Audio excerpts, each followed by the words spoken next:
দেখেছো বাবা, আজ আমাকে একটা ছেলে দেখতে আসবে আর আজই কাজের মাসিটা আসতে দেরি করছে। ঘর বাড়ির একই অবস্থা। মায়ের শরীরটা ভীষণ খারাপ, তাই আজ আমি কাজে এসেছি দিদিমণি। আজ আমাদের বাড়িতে একটা অতিথি আসবে, তুই নোংরা জামা পরে এসছিস। আসবো? এসো বাবা এসো। এই যা, ভেতরে গিয়ে কাজ কর। যা। থাক থাক থাক, সেই ছোট্টবেলা থেকে তোমার সাথে আমার মেয়ের বিয়ের কথা বলে রেখেছিল তোমার বাবা। জানি মন্ত্রী মশাই, সেই জন্যই তো আপনি আমার বাবাকে পুলিশের চাকরিটা দিয়েছেন। দিদিমণি চা।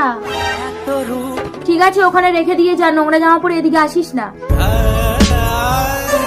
তুমি অমন ভাবে কথা বলছো কেন ওর সাথে? কাজের লোককে কাজের মতনই রাখতে হয়, নইলে মাথায় উঠে গেলে ওদেরকে আর নামানো যায় না। মাকে চাইলে লাইক করো, বাবাকে চাইলে সাবস্ক্রাইব করো। বাবা মা দুজনকে চাইলে লাইক সাবস্ক্রাইব দুটোই করবে, তা না হলে ভাবো তুমি এদের দুজনের কাউকে ভালোবাসো না।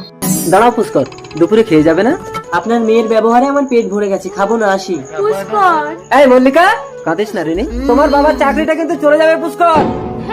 এই কুলক্ষণী, তোর জন্য একটা ভালো পাত্র হাতছাড়া হয়ে গেল। বেরিয়ে যা আমাদের ঘর থেকে। দিদিমণি, আমাকে বের করে দেবেন না, আমার মায়ের ওষুধ কিনতে হবে। এই নে, এই 20 টাকা দিয়ে তুই আর তোর মা বিষ কিনে খেয়ে নিবি। যা, বেরো আমাদের ঘর থেকে। তোর জন্য কি আমি চাকরিটা হারাবো? তুই একটা কাজের মেয়েকে পছন্দ করে এসেছিস। চল মন্ত্রী সাহেবের পায়ে ধরে ক্ষমা চাইবি। বাবা, তুমি নিজেকে বাঁচানোর জন্য ছেলেকে বলে দিচ্ছ?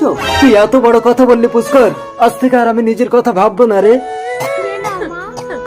দিদি, আমার ছেলে আপনার মেয়েকে পছন্দ করেছে। সে তো আমার সৌভাগ্য।